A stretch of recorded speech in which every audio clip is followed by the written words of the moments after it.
नमस्कार प्यारे बच्चों, आप सबका स्वागत है आज की इस क्लास में जिसमें हम प्रश्नवाली 10.2 को करने वाले हैं। इससे जो पिछले हमारी क्लास हुई थी उसमें हमने 10.2 के 3 सवाल किए थे। यानी कि हमने प्रमेय को समझा था कि 10.1 प्रमेय 10.2 प्रमेय क्या थी कि बाहरी बिंदु से वृत्त पर खींची गई स्पर्शरेखा की लंबाई बराबर होती है। और इसके साथ ही हमने पहला, दूसरा और तीसरा क्वेश्चन भी सॉल्व किया था। आज की जो हमारी क्लास होने वाली है उसमें हम आगे के क्वेश्चन को करने वाले हैं। 3 तक क्वेश्चन हमारे हो गए, ये हमारा चौथा क्वेश्चन है जो आप लोगों को स्क्रीन पर दिख रहा होगा। अगर आप लोगों ने अभी तक उस क्लास को नहीं देखा है तो आप लोग पहले जाकर उस क्लास को देख लीजिए, क्योंकि उस क्लास में जो हमने पढ़ा है वो हमारे आज काम आने वाला है। उस क्लास में हमने प्रमेय पढ़ी है कि बाहरी बिंदु से वृत्त पर खींची गई स्पर्शरेखा की लंबाई बराबर होती है, तो वो हमारे काम आएगी। उससे पहले जो हमने पढ़ा था कि भाई कि जो स्पर्श रेखा होती है और त्रिज्या होती है उनके बीच में 90 डिग्री का कोण बनता है, जो आपकी थ्योरम 10.1 थी, उसको भी हमने कर लिया है। तो पिछली क्लासेज है जो भी हमारी, उनको आप लोग देख लो। प्ले लिस्ट में आपको वो सभी क्लासेज मिल जाएगी, या फिर आपको डिस्क्रिप्शन के अंदर भी सभी क्लासेज की लिंक मिल जाएगी। तो आप लोग उन क्लास को जरूर देखें, इसके बाद ही इस क्लास पर आए ताकि आप लोगों को अच्छे से समझ में आ जाए। हालांकि समझ में तो आप लोगों को आ जाएगा, लेकिन थोड़ा आपको कठिनाई का सामना करना पड़ेगा। लेकिन आप लोग उन क्लास को देखोगे तो आप लोगों को बहुत जल्दी से समझ में आ जाएगा। और वैसे मैं आप लोगों को इतनी बेहतर तरीके से एक्सप्लेन करूंगा कि आप लोगों को अच्छी तरीके से समझ में आ ही जाएगा।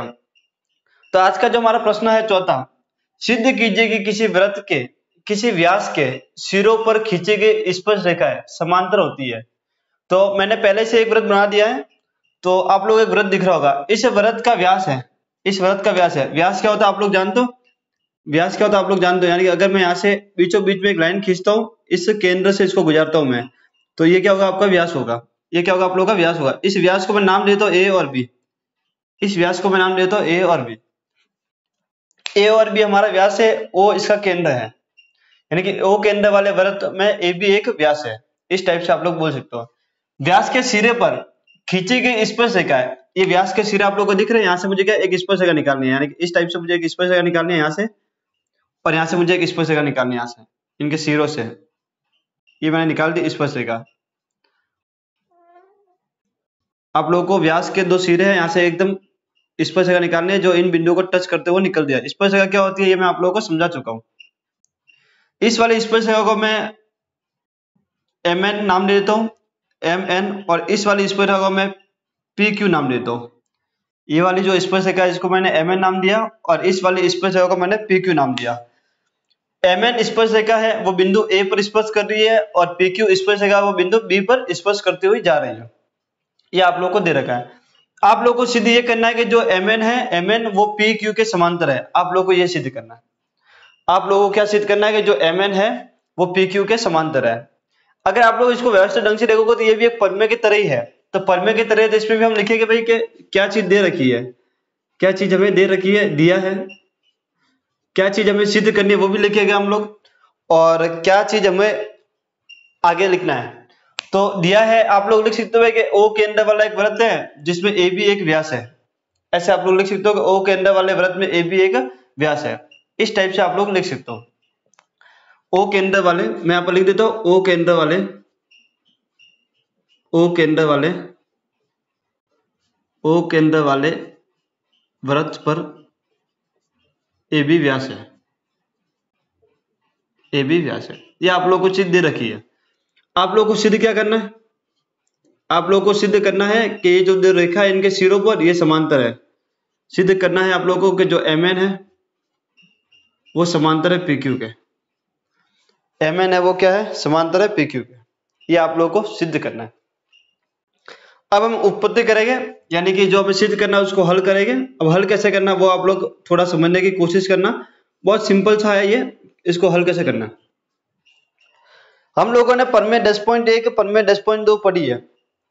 अब मैंने आप लोगों को शुरुआत में ये भी कहा था कि जो प्रमेय 10.1 है वो प्रश्न वाली 10.1 के लिए है, और जो प्रमेय 10.2 है वो प्रश्न वाली 10.2 के लिए है। यानी कि जो प्रमेय थ्योरम आपके 10.1 और 10.2 ये दोनों अगर आप लोगों को आती है तो आपको जो एक्सरसाइज 10.2 है ये वाली, ये आप लोगों को आसानी से आ जाएगी।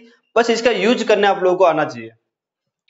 अगर मैं उन थ्योरम्स का यूज करूं तो मैंने पढ़ा है कि अगर कोई त्रिज्या होती है, जैसे मान लो अगर मैं O से लेके A तक की बात करूं, O से लेके A तक एक त्रिज्या होगी, O से लेके B तक भी क्या एक त्रिज्या है, ये इतनी सी त्रिज्या है, ये इतनी सी त्रिज्या, इन दोनों त्रिज्या को जोड़ा तभी तो व्यास बना। ये O से A त्रिज्या है और त्रिज्या और स्पर्शरेखा के मध्य बनने वाला कोण कितना होता है, 90 डिग्री होता है।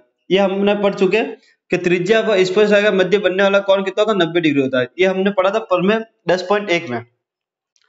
प्रमेय क्या कहती है वो समझ लो। प्रमेय ये कहती है कि स्पर्श रेखा तथा स्पर्श बिंदु से जाने वाली त्रिज्या परस्पर लंबवत होती है, यानी कि ये इतनी सी त्रिज्या और ये स्पर्श रेखा इस पर 90 डिग्री का कोण बनाती है, ऐसे प्रमेय 10.1 कह रहे थे। तो मैं ये लिख सकता हूँ कि स्पर्श रेखा तथा स्पर्श बिंदु से जाने वाली त्रिज्या परस्पर लंबवत होती है, ये मैं लिख सकता हूँ। अगर ये दोनों लंबवत हो गए, अगर ये दोनों लंबवत है, पहले मैं लिख देता हूँ फिर आप लोगों को समझाता हूँ। स्पर्श रेखा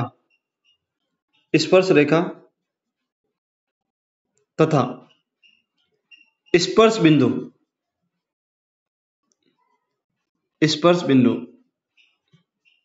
से जाने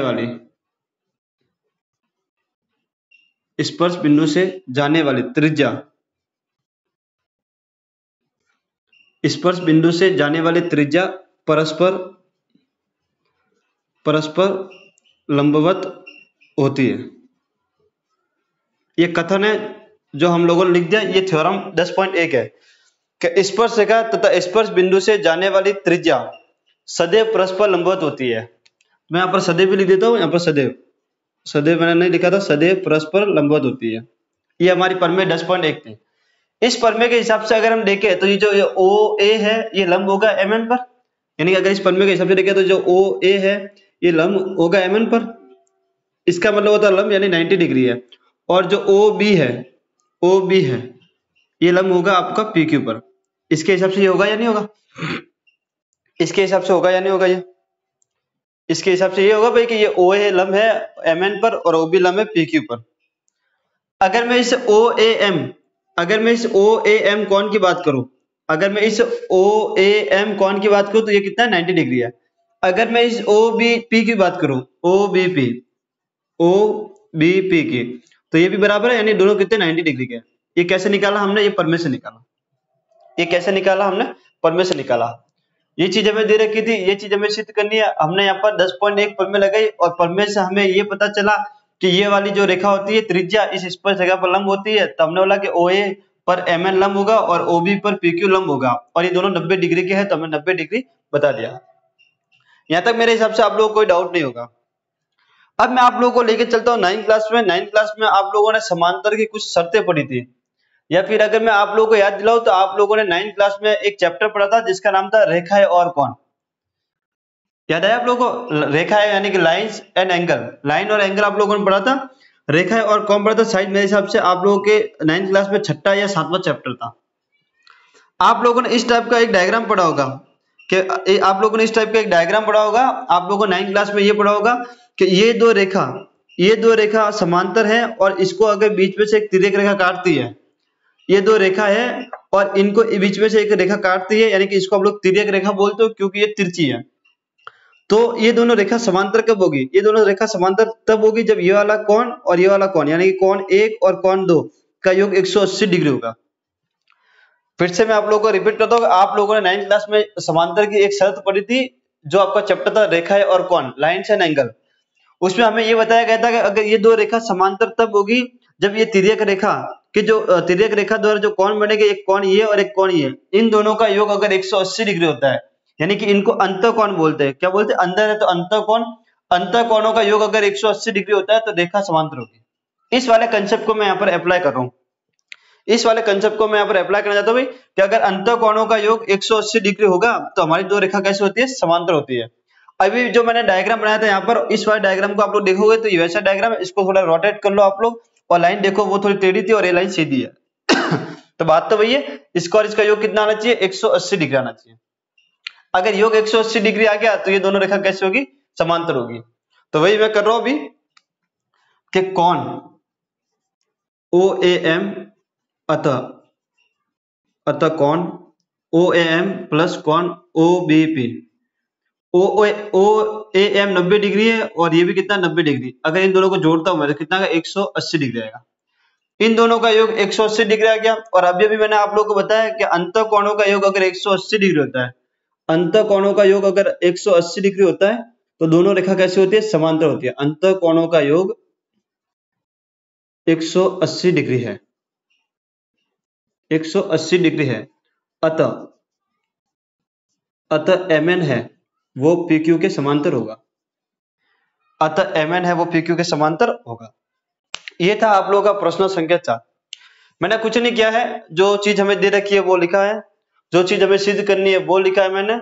उत्पत्ति में मैंने 10.1 का प्रमेय का यूज किया है। अब वो प्रमेय का यूज क्यों किया मैंने? क्योंकि मुझे पता है कि अगर दो रेखा समांतर आपको लानी है तो उनके अंतःकोणों का योग कितना होना चाहिए? 180 डिग्री होना चाहिए, जो आप लोग 9th क्लास में पढ़ के आए हो। 9th क्लास में आप लोगों ने पढ़ा था कि अगर दो रेखा समांतर होगी तो तिर्यक रेखा के द्वारा जो अंतःकोण बढ़ेंगे उनका योग 180 डिग्री होना चाहिए। तो वही वाला कंसेप्ट मैंने यहाँ पर लगाया है कि अंतःकोणों का योग मैं 180 डिग्री कर दूं, क्योंकि मुझे दिख रहा है कि ये 90 ये 90 इनको जोड़ूंगा तो 180 डिग्री आएगा। तो मैंने प्रमेय की सहायता से इसको लंब बताया और इनको जोड़ने पर कितना 180 डिग्री आया। अंतःकोणों का योग 180 डिग्री है तो दोनों क्या हो गए? एक दूसरे के समांतर हो गए। ये था आप लोगों का चौथा क्वेश्चन। बहुत ही शानदार क्वेश्चन था, बहुत ही सिंपल सा क्वेश्चन था। आप लोग चाहो तो इसका स्क्रीनशॉट ले सकते हो ताकि कि आप लोग आराम से इसको लिख पाओगे। मैं स्क्रीन से थोड़ा साइड में हट गया हूँ, आप लोग इसको आराम से उतार भी सकते हो और स्क्रीनशॉट भी ले सकते हो। अब हम बात करेंगे अपने अगले क्वेश्चन पांचवे की। स्क्रीन पर आप लोगों को पांचवा क्वेश्चन दिख रहा होगा। बहुत शानदार सा क्वेश्चन है, थोड़ा समझने का प्रयास करना आप लोग। सिद्ध कीजिए कि स्पर्श बिंदु से स्पर्श रेखा पर खींचा गया लंब वृत्त के केंद्र से होकर गुजरता है। अगर आप लोग इस सवाल को देखोगे तो इस सवाल को अगर आपने पहले वाली क्लास को अटेंड किया है और इस सवाल को देखते हो तो आपको लगेगा कि इस सवाल को हमने किया हुआ है। तो आप लोगों ने किया हुआ है, आप लोगों ने अगर प्रमेय 10.1 पढ़ी है तो उसके जैसे ही आप लोगों को लग रहा होगा। लेकिन आप लोग ये समझने की कोशिश करोगे उस सवाल और इस सवाल में रात दिन का अंतर है। इस सवाल को सॉल्व करने के लिए हमें थ्योरम 10.1 का यूज करना पड़ेगा और वो हम उस वाले थ्योरम को हमने अलग टाइप से सॉल्व किया था, अगर आप लोगों ने उसको देखा हो तो। इसलिए मैं आप लोगों को बार बार बोलता हूँ कि आप लोग एक भी क्लास को मिस ना करें, क्योंकि जो थ्योरम्स हम लोग पढ़ चुके हैं उन थ्योरम्स का यहाँ पर यूज होने वाला है। तो खैर आप लोग देखो ना देखो, अभी इस सवाल को समझने की कोशिश करो आप लोग। फिर से एक बार क्वेश्चन रिपीट करता हूं मैं। सिद्ध कीजिए कि स्पर्श बिंदु से स्पर्श रेखा पर खींचा गया लंब वृत्त के केंद्र से होकर गुजरता है। तो सबसे पहले तो हम एक वृत्त बना देते हैं। ये हमारा एक वृत्त है, ये हमारा क्या है? एक वृत्त है। वृत्त के स्पर्श बिंदु मान लेते भाई कि ये हमारा एक स्पर्श बिंदु है, यहाँ पर इसको मान लेते P है। क्या है ये? P है। स्पर्श बिंदु से स्पर्श रेखा यानी कि एक स्पर्श रेखा निकालनी होगी हमको। हमने ये एक स्पर्श रेखा निकाल दी। मान लो ये हमारी एक क्या है? स्पर्श रेखा है जो इस P बिंदु से होकर गुजर रही है, ऐसे गुजर रही है। स्पर्श रेखा पर खींचा गया लंब यानी कि स्पर्श बिंदु से स्पर्श रेखा पर खींचा गया लंब यानी कि यहाँ पर मान लो ये केंद्र O है और इसको मैं यहाँ से मिला रहा हूँ, इसको मैं ऐसे मिला देता हूँ ऐसे। अगर मैं इसको ऐसे मिला देता हूँ, ऐसे मैंने मिला दिया, मान लो ये आपका बिंदु P है। अगर मैंने इसको ऐसे मिलाया तो ये कह रहा है अगर आप ये लंब खींच, ये यहाँ से एक लाइन खींचते हो तो वो केंद्र से होकर गुजरता है। ये प्रश्न कह रहा है। अभी मेरे हिसाब से आप लोगों को चित्र समझ में नहीं आया होगा, मैं थोड़ी समझाने की कोशिश करता हूँ कि चित्र।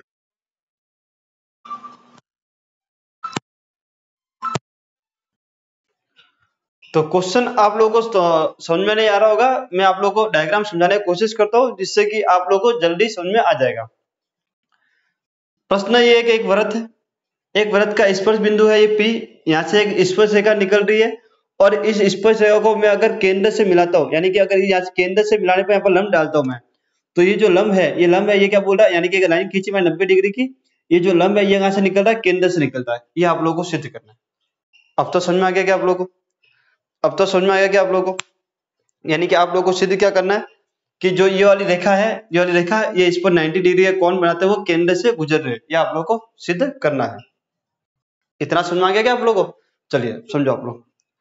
आप लोगों ने जब प्रश्न वाली पहली पढ़ी होगी वास्तविक संख्या है, आपकी जो 10वीं की पहली प्रश्न वाली है वास्तविक संख्या है, तब आप लोगों ने उसमें सिद्ध किए होंगे सवाल कि सिद्ध कीजिए कि वर्गमूल 2 एक अपरिमेय संख्या है, सिद्ध कीजिए कि वर्गमूल 3 एक अपरिमेय संख्या है।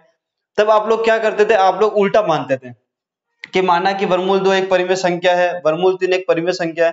वैसे इस सवाल को सिद्ध करने के लिए भी हमको उल्टा मानना पड़ेगा। इस सवाल को सिद्ध करने के लिए भी हमें क्या करना पड़ेगा, उल्टा मानना पड़ेगा। जब हमको पता है कि एक स्पर्श रेखा है और एक स्पर्श बिंदु, यहाँ से अगर हम कोई लंब डालते हैं तो वो लंब हमेशा केंद्र से गुजरता है और वो 90 डिग्री का कोण बनाता है। ये हमने 10.1 प्रमेय में पढ़ा था कि अगर मैं एक सीधा सा वृत्त बनाऊं, ये ऐसा वृत्त, और यहाँ से कोई स्पर्श रेखा खींचूं ऐसे, और इसको अगर मैं मिलाता हूं तो ये 90 डिग्री का बनाता है और ये केंद्र से होकर गुजरता है, ये हमें पता है। लेकिन फिर भी ये कह रहा है कि आप लोग सिद्ध करो कि ये जो लाइन है ये केंद्र से होकर जाएगी और 90 डिग्री की होगी। तो हम क्या करेंगे, इसका उल्टा मानेंगे। हम क्या करेंगे, इसका उल्टा मानेंगे। तो मैं यहाँ पर एक बिंदु मान लेता हूँ, यहाँ पर एक बिंदु मान लेता हूँ, ये हमारा ओ था और इसको बोलता हूँ मैं कि ये ओ डैश है हमारा, ये क्या है हमारा ओ डैश, और इसको यहाँ से मिला देता हूँ, इसको मैं यहाँ से मिला देता हूँ और इसको मैं 90 डिग्री का मान लेता हूँ। क्या मान लेता हूँ मैं, 90 डिग्री का। मैं मानता हूँ भाई कि ओ डैश एक बिंदु है और वो स्पर्श बिंदु पी से जा रहा है और ये 90 डिग्री का है, ऐसा मैं मान लेता हूँ। फिर हम बाद में कंफ्यूजन निकालेंगे और उसका उल्टा कर देंगे तो हमारा आंसर आ जाएगा। चलिए, तो सबसे पहले मैं मान रहा हूँ कि माना स्पर्श बिंदु, माना स्पर्श बिंदु, स्पर्श रेखा, स्पर्श बिंदु नहीं स्पर्श रेखा, माना स्पर्श रेखा। क्योंकि स्पर्श रेखा की बात करूं पहले मैं कि माना स्पर्श रेखा के, माना स्पर्श रेखा के स्पर्श बिंदु से, स्पर्श बिंदु से गुजरने वाले, या फिर खींचा गया लिख देते हैं, स्पर्श बिंदु से खींचा गया लंब, क्योंकि यहां पर खींचा गया बोला है इसलिए खींचा गया लंब, खींचा गया लंब ओ डैश से गुजरता है। ये मैंने माना है क्योंकि मुझे जो चीजें सिद्ध करनी है वो ऑलरेडी सिद्ध पहले से ही है, तो मुझे इसका उल्टा मानना पड़ेगा कि खींचा गया लंब बिंदु ओ डैश से गुजरता है। अगर ये वाला जो लंब है ये ओ डैश से गुजरता है तो इसका मान कितना होगा, 90 डिग्री होगा। यानी कि जो कोण ओ डैश पी, और इसका मैं नामकरण कर देता हूँ एक्स वाई नाम देता हूँ, इसको क्या नाम देता हूँ, एक्स वाई। तो O dash P Y equal to कितना होगा, 90 डिग्री होगा। ये कितना होगा, 90 डिग्री होगा। इसको मैं समीकरण 1 नाम देता हूँ, इसको मैं समीकरण 1 नाम देता हूँ। अब आप लोगों ने ये माना है, हम लोगों ने माना है कि ये जो बिंदु स्पर्श रेखा है ये एक्स वाई, इस स्पर्श रेखा से हमने एक बिंदु माना है ओ डैश, तो यहाँ से गुजरेगा वो 90 डिग्री का होगा। ऐसे लिखा है कि माना स्पर्श रेखा के स्पर्श बिंदु से, इस बिंदु से खींचा गया लंब, यानी कि जो एक लंब खींचा है वो ओ डैश से गुजरता है, तो हमने बोला भाई कि ये कितना होगा, 90 डिग्री का होगा। लेकिन हम तो ऑलरेडी जानते हैं ना भाई कि जो स्पर्श रेखा है यहाँ से अगर मैं त्रिज्या खींचूंगा तो त्रिज्या क्या होगी, इस पर लंब होगी, ये हम लोग जानते हैं। तो जो चीज हम जानते हैं वो भी हम लोग लिख दें कि हम जानते हैं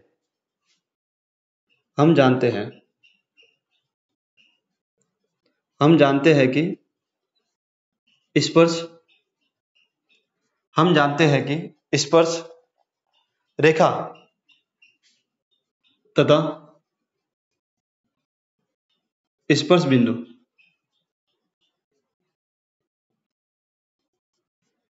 बिंदु से खींचा गया लंब खींचा गया लंब को थोड़ा काट देते, स्पर्श बिंदु से जाने वाली त्रिज्या लिख देते हम ताकि थोड़ा सही रहेगा। स्पर्श बिंदु से जाने वाली त्रिज्या परस्पर लंबवत होती है, स्पर्श बिंदु से जाने वाली त्रिज्या परस्पर लंबवत होती है। ये हमारी 10.1 पर में है कि स्पर्श रेखा तथा स्पर्श बिंदु से जाने वाली त्रिज्या परस्पर लंबवत होती है। ये हमारी 10.1 पर में, ये हम लोग जानते हैं, ये हमने माना, ये हम लोग जानते हैं। इस हिसाब से देखा जाए तो ये जो ओ पी वाई होगा इसका मान भी 90 डिग्री होगा, क्योंकि ये एक स्पर्श रेखा है, इस पर ये त्रिज्या और ये 90 डिग्री का है। तो इस हिसाब से देखा जाए तो ये जो ओ पी वाई है ये भी कितना होगा, 90 डिग्री का होगा। इसको हमने नाम दिया दो। अगर आप लोग देखोगे तो समीकरण 1 और समीकरण 2 दोनों ही 90 के बराबर है, दोनों ही क्या है, 90 के बराबर है। तो ये दोनों 90 के बराबर, तो इन दोनों को मैं आपस में बराबर कर सकता हूँ, यानी समीकरण 1 व 2 से अगर समीकरण 1 व 2 की बात करूं मैं, तो यहाँ पे क्या आएगा, O dash P Y equal to कॉन ओ पी वाई। ये क्या होगा, दोनों आपस में बराबर हो गए। कैसे बराबर हो गए, क्योंकि ये भी 90 डिग्री का और ये भी 90 डिग्री का। अब ये चीज और ये चीज दोनों आपस में बराबर है। ये बराबर कब हो सकती है, जब दोनों एक ही रेखा पर हो। ये दोनों कब बराबर होगी, अगर मैं बोलता भाई कि ये ओ डैश पी वाई और ओ पी वाई ये दोनों बराबर है, अगर इसका मान 2 है तो इसका मान भी 2 है। 2 कब होगा, जब दोनों बराबर होगा तभी होगा। यानी कि जो ये ओ डैश बिंदु है ये ओ पर ही होगा, यानी कि जो ओ डैश बिंदु है ये ओ पर ही होगा, तभी तो ये दोनों 90 90 डिग्री कोण बनाएंगे और तभी आपस में बराबर हो गए। तो ऐसा कब संभव हो सकता है, जब ये ओ डैश का मान ओ के बराबर हो। ऐसा तभी ये बराबर तभी आ सकते हैं जब ये जो ओ डैश हो और ये ओ हो, ये दोनों आपस में बराबर हो। अगर ये दोनों आपस में बराबर होगा तो ये पूरे आपस में बराबर होगा। तो हम लिख देते हैं ऐसा, ऐसा तभी संभव है, तभी संभव है जब O dash equal to O हो। ऐसा तभी संभव है जब O dash equal to O हो। अब ओ डैश बराबर ओ आ गया, यानी कि जो ओ डैश है ये ओ के बराबर है, तो ये वाला क्या होगा, ये वाला क्या होगा, ये वाली रेखा क्या होगी, एक ही होगी। यानी कि जो ये पी ओ डैश पी है और ये ओ पी है, ये दोनों क्या एक ही रेखा है। हमने अपन माना था भाई कि ये दोनों तो अलग अलग रेखा है, लेकिन जब हमने इसको माना है भाई कि ये भी 90 डिग्री है ये भी 90 डिग्री है, तो ये दोनों आपस में बराबर हो गए। जब ये दोनों आपस में बराबर है तो वो एक ही रेखा होगी, और एक ही रेखा है तो हम लोग बोल सकते हैं कि स्पर्श रेखा पर खींचा गया लंब क्या होगा, वृत्त के केंद्र से गुजरेगा। और ये हमें सिद्ध करना था। अतः अतः स्पर्श बिंदु, अतः स्पर्श बिंदु से स्पर्श रेखा पर खींचा गया लंब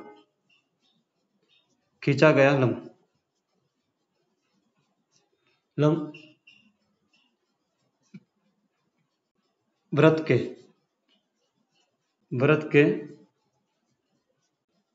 केंद्र से गुजरता है, यह है आप लोगों का 5वां क्वेश्चन। आई होप कि आप लोगों को समझ में आ गया होगा।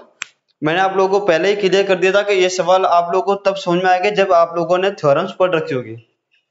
इस सवाल में हमने ज्यादा कुछ नहीं किया। हमने बोला भाई कि ये जो एक्स वाई एक स्पर्श रेखा है, ये बिंदु P से अगर हम एक त्रिज्या खींचते हैं तो वो O से होकर गुजरती है। ऐसा क्वेश्चन में बोला गया है कि स्पर्श रेखा पर स्पर्श बिंदु से अगर आप लंब खींचोगे तो केंद्र से गुजरेगा। अब हम ये जानते हैं भाई कि अगर त्रिज्या और स्पर्श रेखा के बीच में 90 डिग्री का कोण होता है और त्रिज्या है वो केंद्र से होकर ही जानती है, तो हमने उल्टा माना इसका कि माना स्पर्श रेखा के स्पर्श बिंदु से खींचा गया लंब O डैश से गुजरता है। यानी कि ये जो लंब है ये ओ से ना गुजरकर ओ डैश से गुजरता है। यहाँ से मान दिया भाई कि ये ओ तो ये रहा हमारा और ओ डैश यहाँ पर है, तो यहाँ से ना गुजरकर थोड़ा यहाँ से गुजरता है, ऐसा हमने मान लिया। अगर हमने ऐसा माना है तो हमें पता है भाई कि जो त्रिज्या होती है और स्पर्श रेखा होती है इसके मध्य 90 डिग्री का कोण बनता है, तो मैंने ये वाला लिखा कि 90 डिग्री का कोण बनेगा। लेकिन हम लोग तो ये भी जानते हैं कि त्रिज्या व स्पर्श रेखा के मध्य 90 डिग्री का कोण बनता है, और हमारी त्रिज्या तो ओपी है, तो ओपी हमारी त्रिज्या और एक्स वाई हमारी स्पर्श रेखा है, तो इन दोनों के बीच में कितना 90 डिग्री कोण बनेगा। तो हमने ये लिखा OPY इक्वल 90 लिखा। जब ये भी 90 डिग्री और ये भी 90 डिग्री, तो ये दोनों आपस में बराबर हो गए। ये दोनों आपस में बराबर कब हो सकते हैं, ये दोनों आपस में बराबर कब हो सकते हैं, जब ये जो O डैश है, O डैश वाला जो बिंदु है वो O पर ही हो।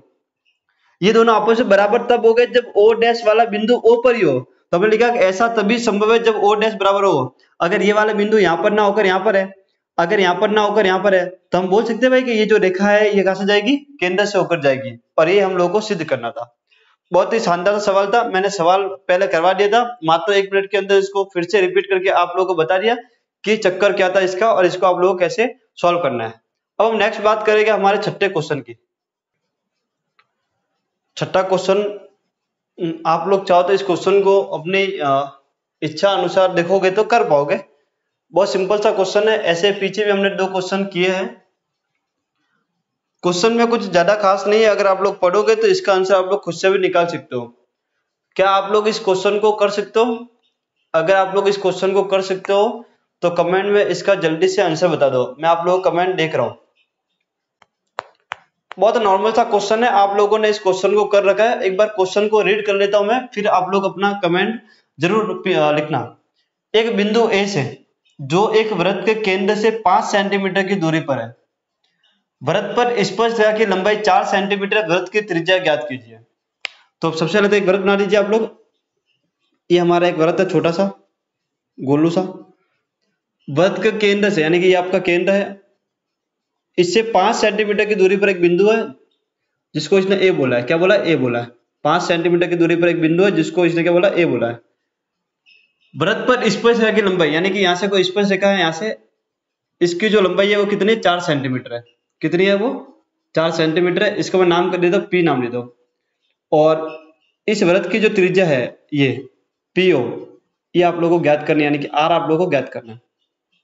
क्या करना है? आर आप लोगों को ज्ञात करना है। ये इसका डायग्राम है। अगर मैं फिर से परमे लगाऊं इस पर, आप बोलोगे सर बार बार क्या परमे परमे परमे हो रहा है ये?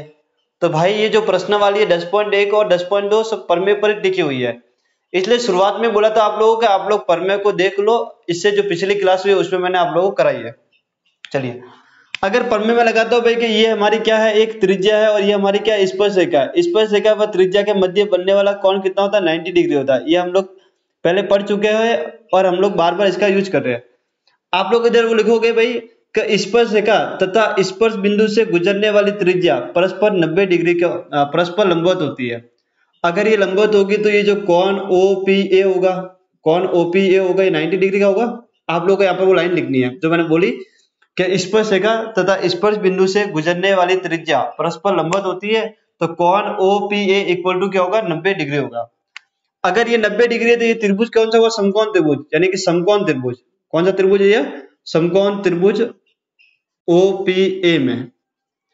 अगर ये 90 डिग्री है तो ये समकोण त्रिभुज होगा। और जब भी हम समकोण त्रिभुज की बात करते हैं तो हम लोग पाइथागोरस प्रमेय का यूज करते हैं। किसका यूज करते हैं? पाइथागोरस प्रमेय। पाइथागोरस प्रमेय से, पाइथागोरस प्रमेय से क्या होती है? कर्ण का स्क्वायर इक्वल टू लंब का स्क्वायर प्लस आधार का स्क्वायर, आधार का स्क्वायर। ये आपकी पाइथागोरस प्रमेय।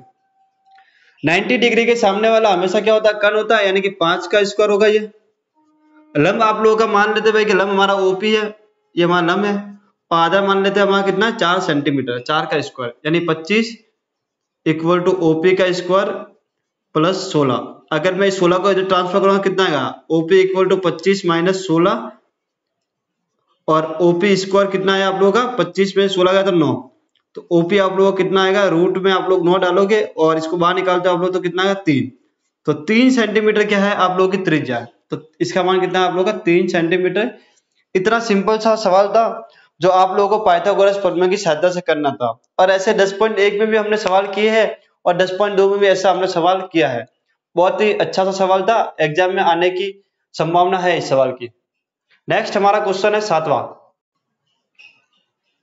दो सकेंद्रीय वृत्तों की त्रिज्या 5 सेंटीमीटर तथा 3 सेंटीमीटर है। बड़े वृत्त की उस जीवा की लंबाई ज्ञात कीजिए जो छोटे वृत्त को स्पर्श करती है। सबसे पहले आप लोगों को कुछ टर्म्स है जिनका मतलब समझना चाहिए कि ये सकेंद्रीय क्या होता है, और एक ये जो नाम आया है जीवा, ये क्या होता है। ये आप लोगों को थोड़ा बहुत समझना चाहिए कि ये चीजें होती क्या है। सकेंद्रियों की बात करूं मैं तो सकेंद्रियों का मतलब होता है कि एक केंद्र होगा और उस पे बने हुए वृत्त हो गए। यानी कि जैसे मान लो ये मेरा एक केंद्र है, यहाँ पर मैंने कुछ चाप भरा, यानी कि इतना सा चाप और एक वृत्त ऐसे बनाया, ऐसे एक वृत्त बनाया पूरा। फिर इसी केंद्र पर रखकर मैंने थोड़ा सा और खोला और एक और वृत्त बनाया, इसी पर रखकर मैंने ऐसा और खोला और एक और वृत्त बनाया, इस टाइप से। यानी कि केंद्र एक होगा और उसी केंद्र पर रखकर आप लोग क्या करोगे? वृत्त बनाओगे। तो ऐसे कितने वृत्त आपके? 2 वृत्त है, यानी कि 2 बोला 2 सकेंद्रीय वृत्त, यानी कि 2 वृत्त है जिनका केंद्र एक ही है, उसको आप लोग सकेंद्रीय वृत्त बोलोगे। यानी कि 2 वृत्त है जिनका केंद्र एक ही है, ऐसे वृत्तों को आप लोग सकेंद्रीय वृत्त बोलते हो। एक टर्म तो ये था कि सकेंद्रीय का मतलब क्या होता है, तो केंद्र एक ही होगा और उसी केंद्र पर कितने वृत्त बने होंगे? 2 बनेंगे, एक छोटा एक बड़ा, उससे बड़ा उससे बड़ा, इस टाइप से। दूसरा एक नाम आता है जीवा। जीवा, जीवा क्या होता है? जीवा, इसको इंग्लिश में कॉर्ड बोलते हो। क्या बोलते हो आप लोग? कॉर्ड। जीवा क्या होता है, क्या आप लोग जानते हो? जीवा क्या होता है, क्या आप लोग जानते हो क्या? चलिए, मान लो एक वृत्त बनाता हूं मैं, एक वृत्त छोटा सा बड़ा सा, जैसे आपकी इच्छा बना दो, ऐसा वृत्त बनाया आप लोगों ने। अगर इन वृत्त की परिधि, इस वृत्त की जो परिधि आप लोगों को दिख रही होगी, ये परिधि है। क्या आप लोग मुझे ये बता सकते हो कि परिधि का फॉर्मूला क्या होता है? परिधि निकालने का फॉर्मूला क्या होता है? अगर आप लोग जानते हो कि वृत्त की परिधि का फॉर्मूला क्या होता है तो आप लोग जल्दी से कमेंट में वृत्त की परिधि लिख दो, परिधि का फॉर्मूला लिख दो जल्दी से। चलिए, अगर वृत्त के परिधि के दो बिंदु लूं मैं, यहाँ से कोई भी दो बिंदु, तो एक बिंदु मैंने ये लिया और एक बिंदु ये लिया, इन बिंदु को अगर मैं आपस में मिला देता हूँ तो ये क्या होगी, इसकी जीवा होगी। ये क्या होगी, इसकी जीवा होगी। किन्हीं भी दो बिंदु को मिलाता हूं, जैसे मान लो एक बिंदु ये लिया, एक ये लिया आप लोगों ने, एक बिंदु ये लिया आपने, एक बिंदु ये लिया, ये सब क्या होगी, इसकी जीवा होगी। यानी कि वृत्त की परिधि के किन्हीं भी दो बिंदु को आप लोग आपस में मिलाओगे तो वो क्या बनाएंगे, जीवा बनाएंगे। क्या आप लोग समझ गए? क्या आप लोग समझ गए? ये है आप लोगों की जीवा। तो आप लोग समझ गए हो कि जीवा क्या होता है और सकेंद्र क्या होता है। अब आप लोग बनाओगे इसका डायग्राम। दो सकेंद्रीय वृत्तों की त्रिज्या, यानी कि एक वृत्त बना दो आप लोग, ये आप लोग का एक वृत्त है और एक वृत्त आप लोग का ये है, ये दो सकेंद्रीय वृत्त आप लोग है। इसका व्यास मान, इसकी जो केंद्र है वो आप लोग मान लो ये है, वो मान लिया अपन ने। वृत्तों की त्रिज्या 5 सेंटीमीटर 3 सेंटीमीटर, ये बात की बात है। बड़े वृत्त की उस जीवा की लंबाई ज्ञात करनी है, यानी कि ये बड़ा वृत्त है आप लोग का, दूसरा वाला इसकी जीवा, यानी कि एक जीवा खींच रहा हूं मैं यहाँ से यहाँ तक, ये जीवा है। इस जीवा को मैं नाम देता हूँ ए बी। क्या मतलब मैं ए बी, ए बी की लंबाई ज्ञात करनी है, यानी कि ए बी की लंबाई आप लोग ज्ञात करनी जो छोटे वृत्त को स्पर्श करती है। दिख रहा होगा आप लोगों को, छोटे वृत्त को स्पर्श कर रही है, यहाँ पर इस वाले बिंदु को स्पर्श कर रही है, यहाँ पर स्पर्श कर रही है। इसका नाम मैं कर देता हूँ पी। क्या कर देते, पी। अगर मैं इसको इससे मिलाऊंगा तो अगर आप लोग देख पाओगे, अगर इस केंद्र O को अगर मैं P से मिलाता हूं तो ये छोटे वृत्त की त्रिज्या दिख रही होगी आप लोगों को। अगर मैं इसको यहाँ पे मिलाऊंगा, यहाँ पे मिलाऊंगा, सब त्रिज्या होगी। और ये त्रिज्या कितनी आप लोगों की 3 है। ये त्रिज्या कितनी आप लोगों की 3 है। अगर इस वाले पोर्शन को मैं इधर से मिलाता हूँ, इस वाले बिंदु को, इस ए वाले बिंदु को मैं यहाँ से मिलाता हूँ, तो आप लोगों को दिख रहा होगा ये एक बड़े वृत्त की त्रिज्या बन रही है। यानी कि यहाँ से O केंद्र O से बड़े वृत्त की परिधि को मिलाया तो ये बड़े वृत्त की त्रिज्या बन रही है। और ये कितने आप लोगों की 5 है। ये कितने आप लोगों की 5 सेंटीमीटर है। ये 3 सेंटीमीटर, ये 5 सेंटीमीटर है। 3 सेंटीमीटर, ये 5 सेंटीमीटर है। ए बी का मान आप लोगों को ज्ञात करना है। क्या ज्ञात करना है? ए बी का मान आप लोगों को ज्ञात करना है। अगर मैं इसको भी इससे मिलाऊंगा तो ये कितना होगा, 5 होगा। अगर मैं इसको भी इससे मिलाऊंगा तो कितना होगा, 5 होगा। यानी कि ये भी 5 है, ये भी 5 है, बीच वाला 3 है, और ए बी का आप लोगों को ज्ञात करना है। अगर आप लोग इस डायग्राम को ढंग से देखोगे तो आपको इसके अंदर दो त्रिभुज दिख रहे होंगे। दिख रहा है आप लोगों को दो त्रिभुज। एक तो आप लोगों को त्रिभुज ए पी ओ दिख रहा होगा और एक आप लोगों को बी पी ओ दिख रहा होगा, बी पी ओ दिख रहा होगा। और हम लोग ये भी जानते हैं कि अगर कोई त्रिज्या है और एक स्पर्शरेखा है तो उसके बीच में जो कोण बनता है वो 90 डिग्री का बनता है। ये हमारी परमेय 10.1 बोलती है। तो ये वाला जो कोण बनेगा यहाँ पर या फिर यहाँ पर बोलूं मैं, तो कितना बनेगा, 90 डिग्री का बनेगा। कितना बनेगा, 90 डिग्री का बनेगा। ये जो कोण बनेगा कितना बनेगा, 90 डिग्री का बनेगा। अब समझो, इस सवाल को करने के दो तरीके हैं। एक तरीका ये है कि आप लोग इस वाले त्रिभुज यानी कि त्रिभुज ओ ए पी में पाइथागोरस प्रमेय लगाओ और लंब और कर्ण आपको दे रखा है तो आधा निकालो आप लोग, तो आधा आएगा कुछ ना कुछ। फिर एक बार आप लोग त्रिभुज ओ पी बी में लगाओ पाइथागोरस प्रमेय, फिर आप लोग इसका आधा निकालो और इन दोनों को जोड़ लो आप लोग, तो आपका ए बी आएगा। एक तरीका तो ये है कि दोनों त्रिभुजों के अलग अलग आधा निकालो और दोनों को जोड़ दो तो आपकी क्या आएगी, जीवा आएगी। एक तरीका ये वाला है। मैं एक ही त्रिभुज की बात करता हूं, मैं एक ही त्रिभुज की बात करूंगा। क्या करूंगा, मैं एक ही त्रिभुज की बात करूंगा। मैं इस वाले त्रिभुज की बात करूंगा। आप लोगों को पता है कि ये जो त्रिज्या है और ये स्पर्शरेखा, इसके बीच में 90 डिग्री का कोण बनता है। तो ये क्या होगा, एक समकोण त्रिभुज होगा। यानी कि त्रिभुज, यानी कि अगर पहले मैं कोण बना लेता हूं, भाई कोण O P A equal to 90 degree है। अब वो कैसे है, तो वो परमेय से स्पर्शरेखा तथा स्पर्श बिंदु से खींची गई त्रिज्या परस्पर लंबवत होती है, तो ये 90 डिग्री होगा। तो त्रिभुज, तो समकोण त्रिभुज बन जाएगा। ये कौन सा बन जाएगा, समकोण त्रिभुज ओपीए में। ओपीए में काम मैं वही कर रहा हूं, पाइथागोरस प्रमेय लगा रहा हूं। ओपीए में पाइथागोरस प्रमेय से, पाइथागोरस प्रमेय से कर्ण का स्क्वायर इक्वल टू लंब का स्क्वायर प्लस आधार का स्क्वायर।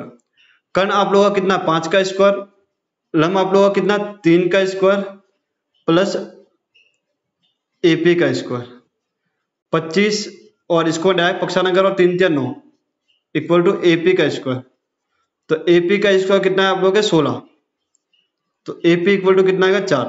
कितना है, 4। यानी कि ये कितना है आप लोगों का, 4 सेंटीमीटर आया। कितना है आप लोगों का, 4 सेंटीमीटर आया। लेकिन आप लोगों को तो एबी निकालना है, एपी थोड़ा निकालना है। ये तो जो माना है वो एपी का है, हमें तो एबी निकालना है। बोला है ना उस वृत्त की जीवा ज्ञात करने, जीवा तो एबी है, एबी आप लोगों को निकालना है। अब समझो, हमने 10.2 परमेय में ये बोला था भाई कि जब ये वाला त्रिभुज होता है, ये वाला त्रिभुज और ये वाला त्रिभुज दोनों क्या होता है, सर्वाक्षम होते हैं। ये वाला त्रिभुज और ये वाला त्रिभुज क्या हो गया, दोनों सर्वाक्षम हो गए। अब कैसे होता है आप लोग समझ लो, मैं आप लोगों को बता देता हूँ। ये वाला त्रिभुज और ये वाला त्रिभुज दोनों क्या हो गया, सर्वाक्षम हो गया। या फिर ऐसे भी कर सकते हो आप लोग, जैसे ये 90 डिग्री है तो ये भी 90 डिग्री होगा। ये वाली भुजा बड़े बड़े त्रिभुज की, ये वाली भुजा बड़े त्रिभुज की है, ये दोनों उपनिष्ठ आते, ये दोनों त्रिभुज सर्वाक्षम हो गए। अगर ये दोनों त्रिभुज सर्वाक्षम है तो ये वाली भुजा और ये वाली भुजा तो आपस में बराबर होगी। ये वाली भुजा और ये वाली भुजा तो आपस में बराबर होगी, तो ये 4 अधिक की तो 4 होगी, 4 और 4 मिलकर कितना है, 8 आएगा। एक तरीका तो ये है कि आप लोग सर्वाक्षम से करो। एक तरीका ये भी है कि आप लोगों ने 9th क्लास में एक पद में पढ़ी थी कि अगर वृत्त की कोई जीवा है, उसको अगर मैं केंद्र से मिलाता हूं तो वो 2 बराबर भागों में बढ़ जाती है। एक कथन था जो आप लोगों को 9th क्लास में बताया गया था कि वृत्त की जीवा को केंद्र से मिलाया जाए तो वो जीवा को 2 बराबर भागों में बांट देता है। तो आप लोग को ये जीवा दिख रही होगी, ये बड़े वृत्त की जीवा ए बी है, इसको मैं केंद्र ओ से मिला रहा हूं तो ये जो लंब है ये इन दोनों को बराबर भागों में बांट देता है। तो ये जो एपी होगा वो पीबी के बराबर होगा, तो अगर इन दोनों को आप लोग जोड़ोगे तो 8 आ जाएगा। वो मैं यहाँ पर लिख रहा हूँ। एक तरीका ये है और एक तरीका मैंने आप लोगों को पहले बताया, वो वृत्त की जीवा, वृत्त की जीवा को केंद्र से मिलाया जाए तो वह जीवा को 2 बराबर भागों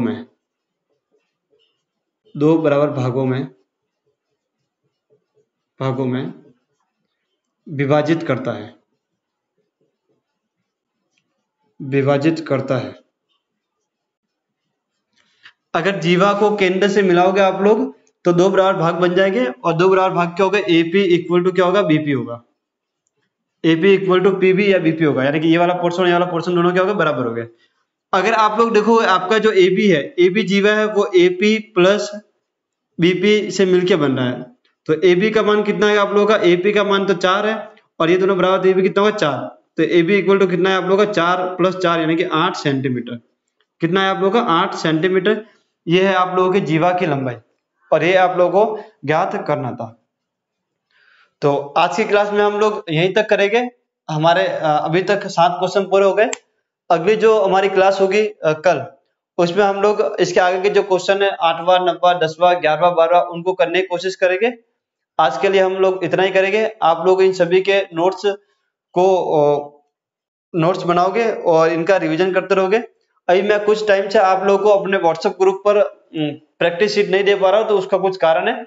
आप लोगों को एक साथ में जितने भी एक्सरसाइज होगी उन सभी एक्सरसाइज की प्रैक्टिस शीट आप लोगों को साथ साथ में मैं दे दूंगा। तो आप लोग उसकी टेंशन ना लो कि भाई हमें प्रैक्टिस शीट नहीं मिल रही है, हमारा प्रैक्टिस नहीं हो रहा है, या फिर हमारा कोर्स अधूरा है, ऐसा वगैरह। तो उसकी टेंशन आप लोगों को कोई लेने की जरूरत नहीं है। एक साथ आप लोगों को सभी प्रैक्टिस शीट मिल जाएगी और आप लोगों का अच्छा खासा रिवीजन भी हो जाएगा। तो अभी आप लोग इनका रिवीजन करते रहे, जो हमने पिछला पढ़ा है उसका भी और जो हम अभी पढ़ रहे हैं उसका भी। तब तक के लिए बाय बाय।